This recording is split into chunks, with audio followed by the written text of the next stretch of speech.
Robert Oppenheimer naît le 22 avril 1904 à New York. Issu d'une famille aisée, il bénéficie d'une éducation privilégiée qui stimule son intellect dès son plus jeune âge. Oppenheimer étudie la physique et la chimie à l'université Harvard, où il se distingue par son intelligence et sa curiosité insatiable. Il poursuit ses études à l'université de Göttingen en Allemagne, où il côtoie certains des plus grands esprits scientifiques de son époque. Le physicien théoricien. Dans les années 1920 et 1930, Oppenheimer se fait un nom dans le domaine de la physique théorique, en particulier dans le domaine de la mécanique quantique. Ses travaux pionniers sur la nature de la matière et de l'énergie lui valent une reconnaissance internationale. Parallèlement à sa carrière scientifique, Oppenheimer s'intéresse de près aux questions politiques et sociales de son temps. Il est un fervent défenseur des droits civiques et s'engage activement dans des causes progressistes. Le projet Manhattan. En 1942, Oppenheimer est recruté pour diriger le projet Manhattan, une initiative secrète visant à développer la première bombe atomique. Malgré ses réserves initiales sur les implications morales de ce projet,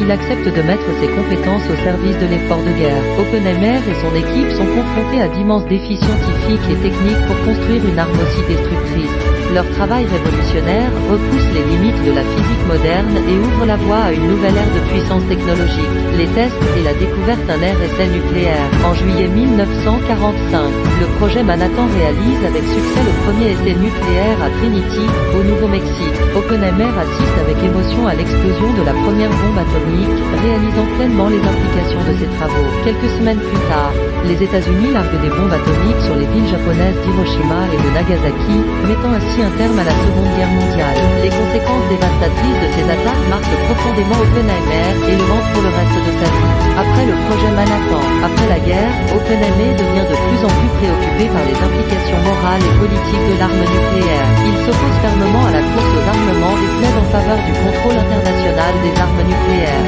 Dans les années 1950, Oppenheimer devient la cible de la chasse aux sorcières anticommunistes menée par le sénateur Joseph McCarthy. Ses liens passés avec des communistes présumés et ses positions politiques controversées lui valant d'être accusé de sympathie communiste et d'être privé de son autorisation de sécurité. Héritage et mémoire. Malgré les controverses entourant sa vie et sa carrière, Oppenheimer est aujourd'hui largement reconnu comme l'un des plus grands scientifiques du 20e siècle. Son rôle dans le développement de la bombe atomique reste un sujet de débat et de réflexion, mais son héritage scientifique et intellectuel demeure indéniable. En fin de compte, l'histoire de Robert Oppenheimer est celle d'un homme complexe et passionné, dont les réalisations scientifiques ont changé le cours de l'histoire. Son engagement en faveur de la paix et de la justice sociale témoigne de sa conscience morale et de son humanité profonde, faisant de lui bien plus qu'un simple père de la bombe atomique.